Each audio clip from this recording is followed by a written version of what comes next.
और जब से ट्रम्प आए हैं तब से तो यूक्रेन और कमजोर हो गया।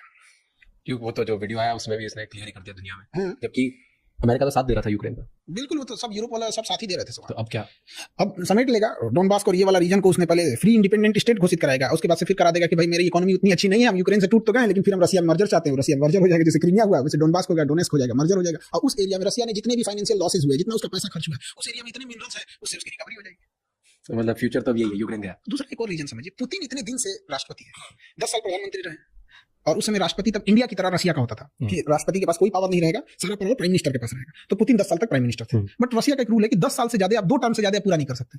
तो उसका जब 10 साल कंप्लीट होने वाला ना, तो उसने अपने संविधान में संशोधन कर दिया कि प्राइम मिनिस्टर के पास अब कोई पावर नहीं रहेगा, अब सारा पावर राष्ट्रपति के पास रहेगा, और खुद राष्ट्रपति बन गया। वीडियो गेम खेल रहा है। अब 10 साल उसका पूरा हो गया 2022 में। हाँ। अब क्या करें भाई, यहाँ तो 2 टर्म से। तो स्पेशल अमेंडमेंट इन कॉन्स्टिट्यूशन 2036 तक इसमें कोई चेंजिंग नहीं होगा। इंडिया में भी ऐसा हुआ था, 2002 में हुआ था कि लोकसभा की सीटें 2026 तक नहीं बढ़ाई जाएंगी। तो उसने कहा कि 2036 तक मतलब अभी एज इट इज रहेगा यहाँ पर। अब इंटरनल बगावत होने लगा। तो जब इंटरनल बगावत होती है ना, तो इसको कंट्रोल करने का सबसे आसान तरीका होता है ना, कोई वार कर दो। ऐसे ही माओ के टाइम पे हुआ था 1960 में चाइना में, मार इंडिया में लड़ गया। यहाँ पे ऑब्वियस बात है, अभी आज चाहे महंगाई जितनी भी हो, चाहे जो भी हो, हमें अपने प्रधानमंत्री से या एट ए टाइम के प्रधानमंत्री या पहले के कोई भी प्रधानमंत्री लाख शिकायत होगी, लेकिन जब वार के टाइम पे तो हम सब एक हैं। कारगिल के टाइम पे कोई ये कह सकता है क्या कि हम अटल बिहारी वाजपेयी के साथ नहीं थे, भले उन्हें वोट न दिया। तो पुतिन के लिए युद्ध लंबा खींचना अपने विरोधियों को निपटाने का एक अच्छा रास्ता। निपटा दिया अंदर।